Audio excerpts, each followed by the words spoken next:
2 hari yang lalu, ada seorang bapak-bapak duduk di rumah makan, memanggil teman, kamu buat baleho, kamu urus ini, kamu urus ini, kamu urus ini 50 juta. Pernah ketemu dengan Pak Anies Baswedan? Tidak. Ada hubungan pribadi personal? Tidak. Kamu diangkat menjadi tim relawan? Tidak. Lalu untuk apa kamu keluarkan modal untuk buat baleho, tolong ini, support ini? Saya sudah muak, saya ingin perubahan. Ada orangnya, real. Berapa banyak orang Indonesia seperti ini yang tidak terorganisir. Berangkat dari lubuk hati yang paling dalam. Andai mereka menyaksikan kita hari ini, apa yang ingin Mas Anies katakan pada mereka? Saya ingin sampaikan itu adalah sebuah amanah kepercayaan akan kita kerjakan sama-sama. Dan doakan agar kami semua ini didekatkan dengan istiqomah. Amin. Didekatkan dengan ikhlas. Amin. Dalam menjalani ini. Dan itu adalah... Amin atau qabul? Amin. Amin. Aminnya yang mantap. Amin. Sekarang di beberapa kantor, itu ghairil maghdubi alaihim waladdallin. Sudah takut bilang amin. Dan saya juga baru sadar tadi pagi, bahwa ternyata acara debat tadi malam itu tidak lagi berdoa, mengheningkan cipta. Mengheningkan. Kenapa jadi tidak ada doa? Tapi saya juga baru sadarnya pagi. Pada malam tadi malam itu cuman ketika mendengar cipta, kita diam semua. Doa, tumben doanya diam. Jangan-jangan tasyahud pun sekarang begini aja semua. Iya. Masa tasawuf tangannya keluar 2? Kan tasawuf 1 lah, mau gimana kita? Ampun. Saya lihat di kamus bahasa Arab, Anis itu artinya 3. Yang pertama, sodiqun, sahabat. Yang kedua, husnul ulfah, mudah untuk berinteraksi. Yang ketiga, al-mulatafah, lembut. Sahabat, mudah untuk berkomunikasi, berinteraksi, dan ada kelembutan. Kira-kira kalau udah jadi presiden, apakah 3 itu masih tetap ada?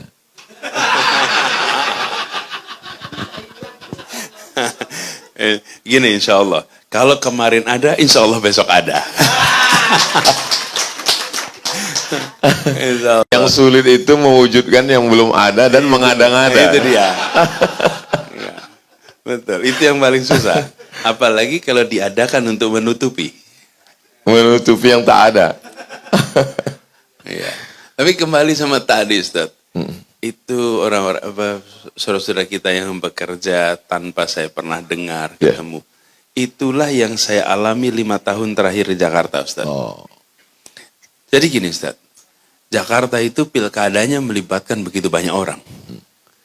Sehingga kemanapun perjalanan saya, di bandara, dimanapun, hampir selalu kalau perjalanan, berjumpa dengan orang-orang yang akan mengatakan begini, Pak, saya dulu ikut. Pak, dulu saya datang. Pak, dulu saya menjaga di sini. Menjaga TPS di sini. Dulu saya berangkat ke Jakarta. Itu sesuatu yang selalu saya alami. Pernah saya ke Mataram. Maka Mataram itu urusan peresmian gedung sekolah yang Jakarta membantu karena ada gempa waktu itu. Nah itu saat ketika pulang, supir mobil yang kami sewa itu minta foto. Pak Anies boleh nggak foto bareng? Ya tentu boleh kan foto bareng. Nah setelah foto bareng, lalu dia bilang begini, Pak, kami dulu waktu pilkada di Jakarta, dia sebut angkanya mungkin ber-30, mungkin ber-40, naik bis dari sini ke Jakarta untuk jagain TPS di sana. Allah. Dari Mataram. Dan dia tidak pernah bilang pada saya pada saat saya baru datang. Baru ketika mau pulang. Baru ngasih tahu. Saya ke Balikpapan. Ini kejadian. Balikpapan, mampir pasar, mau beli rotan yang jadi apa sih namanya, tikar itu. Saya mampir di situ. Pas mampir, sepasar itu kumpul semua. Iya. Pak Anies ini dulu berangkat, ini berangkat semua, ini Pak berangkat semua ke Jakarta dulu. Ketika pilkada Jakarta. Sekarang mereka nggak berangkat. Masya Allah. Karena di TPS-nya masing-masing. Iya betul. Sekarang mereka jaga tempat-tempat masing-masing. Dan yang unik apa? Iya. Pak jangan pulang dulu. Ini kami barusan telepon. Yang membelikan tiket kami sekarang mau datang ke sini. Jadi ini orang semua itu berangkat yang membelikan tiket satu orang. Allah. Terus orang itu datang, jumpa dengan saya. Dan dia mengatakan, Pak Anies terima kasih. Saya senang sekali. Lihat Jakarta berubah, saya merasa senang sekali. Bahwa saya dulu ikut dalam ikhtiar waktu itu. Terus saya akan tanya, Bapak ini, dia membiayai begitu banyak orang ke Jakarta, tidak pernah menghubungi saya, tidak pernah mendatangi saya, sama sekali tidak pernah. Tidak pernah. Sama dengan pemilik restoran di sini, Ibu Yus yang tadi saya datangin. Melayu. Ibu Melayu, rumah makan Melayu ya. Sama. Beliau berangkat ke Jakarta ketika pilkada 2017 itu. Berangkat ke Jakarta, dikirim orang-orang banyak ke Jakarta. Dan Ibu Yus ini juga sama, Pak.